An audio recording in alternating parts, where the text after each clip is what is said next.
अस्सलाम वालेकुम dear students, मैं आपका अपनी स्क्रीन से बजाता हूँ। आज हमने जो चैप्टर 8 से टॉपिक डिस्कस करना है इनर्टनेस ऑफ नोबल मेटल्स।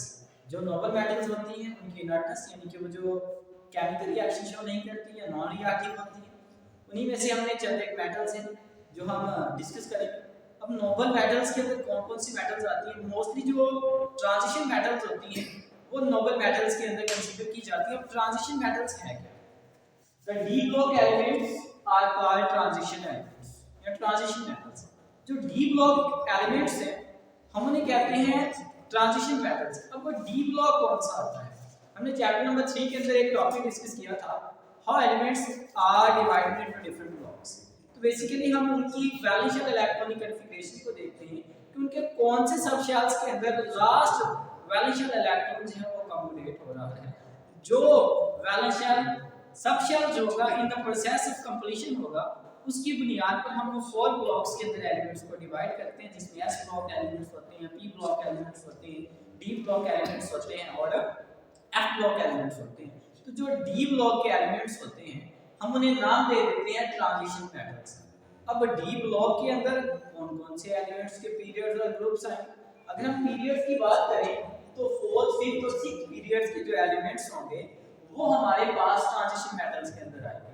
अब ये जो 4th 6th और 5th पीरियड है इन तमाम के एलिमेंट्स जो होंगे वो ट्रांजिशन मेटल्स में नहीं आएंगे, बल्कि उसमें भी थोड़ी सी रेस्ट्रिक्शंस है। उसमें हमने ये भी देखना है कि वो ग्रुप नंबर 3 से लेकर ग्रुप नंबर 12 के एलिमेंट्स भी होने चाहिए, यानी कि ये पीरियड है और इन पीरियड्स के अंदर आगे फर्दर हमने ग्रुप्स देखने हैं 3 से लेकर 12। जो इनके एलिमेंट्स होंगे हम उन्हें नाम दे देंगे डी ब्लॉक एलिमेंट्स का, या फिर उन्हें हम नाम दे देंगे ट्रांजिशन मेटल्स का।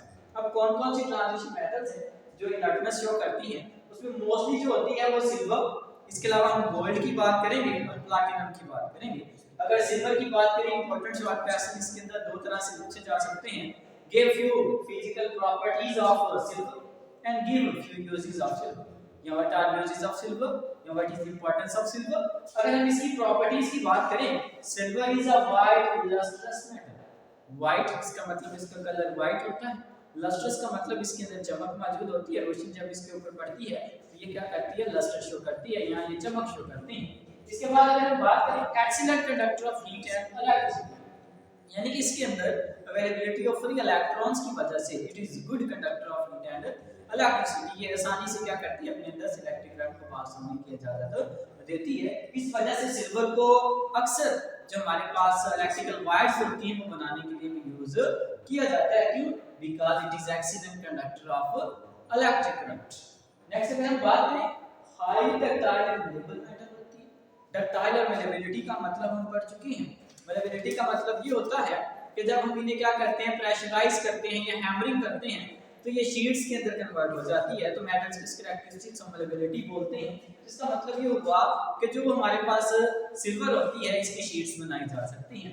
डक्टाइलिटी का मतलब ये होता है कि हम इसे स्ट्रेच करते हुए, खींचते हुए वायर्स के अंदर कन्वर्ट कर सकते हैं। तो ये दो रीजन होती हैं जिसकी वजह से सिल्वर को हम मोस्टली इलेक्ट्रिकल वायर बनाने के लिए यूज करते हैं। First of one, excellent conductance of electric current.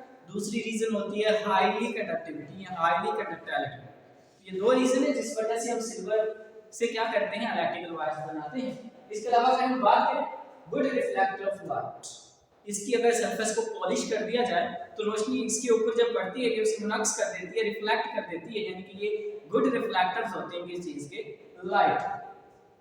इसके बाद अगर हम बात करें कि ये इनर्टनेस क्यों शो करती है? इनर्टनेस शो करने की रीजन ये होती है अगर सिल्वर मेटल्स के ऊपर थीन लेयर बन जाए सिल्वर ऑक्साइड्स की या सिल्वर सल्फाइड्स की, तो ये फर्दर रिएक्शन को स्टॉप कर देते हैं। यानी कि ये कि अगर सिल्वर की सरफेस के ऊपर सिल्वर ऑक्साइड की या सिल्वर सल्फाइड्स की लेयर फॉर्म हो जाती है तो वो फर्दर इसे एयर के साथ टार्निश होने से क्या कर देती है? रोक देती है। जो फर्दर रिएक्शन होता है एयर का या फिर फर्दर रिएक्शन होता है सल्फर का, इसके साथ उसे ये स्टॉप कर देती है, जिसकी वजह से सिल्वर की जो सरफेस होती है या सिल्वर मेटल जो होती है वो अनरिएक्टिव हो जाती है। तो यहाँ से शॉर्ट क्वेश्चन पूछा जा सकता है, which compounds make silver unreactive? कौन-कौन से कंपाउंड्स हैं जो सिल्वर को अनरिएक्टिव बना देते हैं? तो मोस्टली ऑक्साइड एंड सल्फाइड्स जो होते हैं इसके सरफेस के ऊपर अगर अपनी लेयर बना लें तो जिस वजह से सिल्वर जो होती है वो क्या हो जाती है अनरिएक्टिव। अक्सर यही रीजन होती है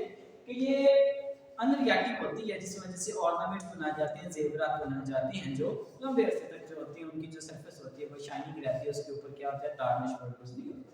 तो ये हमारे पास है इसकी प्रॉपर्टी थी। अगर इसकी यूजेस की बात करें, इससे क्या किया जाता है, मेकिंग पॉइंट्स बनाए जाते हैं, सिक्के बनाए जाते हैं। इसके अलावा मेकिंग सिल्वर वेव यानी कि जो सिल्वर होता है, चांदी के जो बर्तन होते हैं वो क्या किए जाते हैं, तैयार किए जाते हैं। ऑर्नामेंट्स जेवरात बनाए जाते हैं। इसके अलावा डेंटल प्रिपरेशंस दांतों को बनाने के लिए भी क्या किया जाता है, यूज किया जाता है। तो ये हमारे पास सिल्वर थी जिसके अंदर हमने उसके कैरेक्टरिस्टिक्स डिस्कस किए चंद। इसके अलावा हमने सिल्वर के यूजेस डिस्कस किए। ये शॉर्ट क्वेश्चंस के अंदर इंपॉर्टेंट है। शॉर्ट क्वेश्चंस के अंदर प्रॉपर्टीज को अलग से शॉर्ट में पूछा जा सकता है और यूजेस ऑफ सिल्वर को अलग से शॉर्ट में पूछा जाता है, और अक्सर बोर्ड के पेपर के अंदर भी ये क्वेश्चन आ चुका है। नेक्स्ट हमारे पास जो टॉपिक है उसके अंदर हम डिस्कस करेंगे गोल्ड।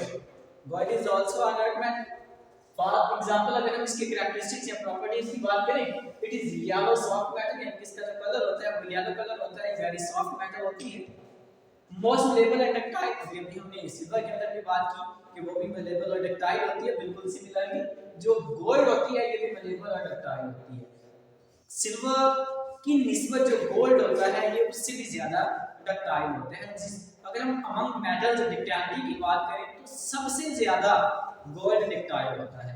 कहा जाता है या एक इंपॉर्टेंट एमसीक्यूज भी है कि अगर 1 ग्राम हम गोल्ड को यूज करें और इसे स्ट्रेच कर दें, स्ट्रेच करके हम 1.5 किलोमीटर लॉन्ग वायर क्या कर सकते हैं, जस्ट 1 ग्राम ऑफ गोल्ड से क्या कर सकते हैं, प्रिपेयर कर सकते हैं। एमसीक्यूज भी आ सकता है 1 gram of gold can be drawn into how much long wire, कितनी लंबी तार 1 ग्राम गोल्ड से क्या की जा सकती है, तैयार की जा सकती है। तो अगर हम बात करें 1 ग्राम गोल्ड से हम ये अबाउट 1.5 किलोमीटर लॉन्ग जो है वायर क्या कर सकते हैं, प्रिपेयर कर सकते हैं। इसके अलावा नेक्स्ट अगर इसकी प्रॉपर्टी की बात करें, वेरी नॉन रिएक्टिव होती है। नेक्स्ट इसके यूजेस की बात करें, इंपॉर्टेंट यूजेस हैं, शॉर्ट क्वेश्चन में अक्सर आते हैं। मेकिंग ऑर्नामेंट्स जेवरात वगैरह बनाने के लिए क्या करते हैं, हम इसे यूज करते हैं। इसके अलावा कॉइन्स वगैरह बनाने के लिए हम क्या करते हैं, अक्सर यूज करते हैं। इसके अलावा gold is too soft to be use such, यानी कि जो गोल्ड होता है ये वेरी सॉफ्ट होता है जिस वजह से हम इसे सच एज यूज नहीं कर सकते। It is always allied with copper, silver और सम अदर मेटल, यानी कि गोल्ड से अगर हमने क्या प्रिपेयर करने होते हैं, ऑर्नामेंट्स या जेवरात बनाने होते हैं, ये इसे यूज करना होता है। इसे सच एज यूज नहीं किया जा सकता। यूज करने से पहले हम इसे क्या करते हैं, कॉपर, सिल्वर या फिर किसी और मेटल के साथ अलाइ करते हैं, उसके बाद इसे क्या करते हैं, जेवरात वगैरह बनाने के लिए यूज करते हैं। नेक्स्ट हमारे पास प्लैटिनम। प्लैटिनम के यूजेस शॉर्ट क्वेश्चंस के अंदर इंपॉर्टेंट है। फर्स्ट ऑफ ऑल अगर हम बात करें, इसे हम ज्वेलरी एटम्स बनाने के लिए यूज करते हैं। रीजन क्या है, why platinum is used to make jewellery atom. तो इसके कुछ इंपॉर्टेंट यूनिक कैरेक्टरिस्टिक्स होते हैं प्लैटिनम के, जिस वजह से इसे ज्वेलरी एटम्स बनाने के लिए यूज किए जा सकते हैं। कौन-कौन से इसके यूनिक कैरेक्टरिस्टिक्स हैं उसके अंदर फर्स्ट ऑफ ऑल अगर हम बात करें, its colour, its beauty and strength, flexibility and resistance to tarnish, यानी कि ये वो कैरेक्टरिस्टिक्स हैं जिस वजह से प्लैटिनम को ज्वेलरी आइटम बनाने के लिए यूज किया जाता है। शॉर्ट क्वेश्चन में पूछा जा सकता है, why platinum is used to make jewellery items. Jewellery item बनाने के लिए हम प्लैटिनम को क्यों यूज करते हैं, तो ये हमारे पास इसका आंसर आ जाएगा, to make jewellery item because of its unique properties like colour, beauty, strength, flexibility and resistance to tarnish. Next अगर इसके यूजेस की बात करें, it provide a secure setting for diamond and gemstones, यानी इससे क्या किया जाता है, इसके ऊपर जो डायमंड और जेमस्टोन्स होते हैं वो स्ट्रिक्टली क्या हो जाते हैं, अटैच हो जाते हैं। नेक्स्ट अगर हम बात करें platinum and rhodium alloy used as catalyst in automobiles. Automobiles के अंदर क्या किया जा सकता है, प्लैटिनम, पैलेडियम और इसके अलावा रोडियम के जो अलाई होते हैं उन्हें यूज किया जाता है।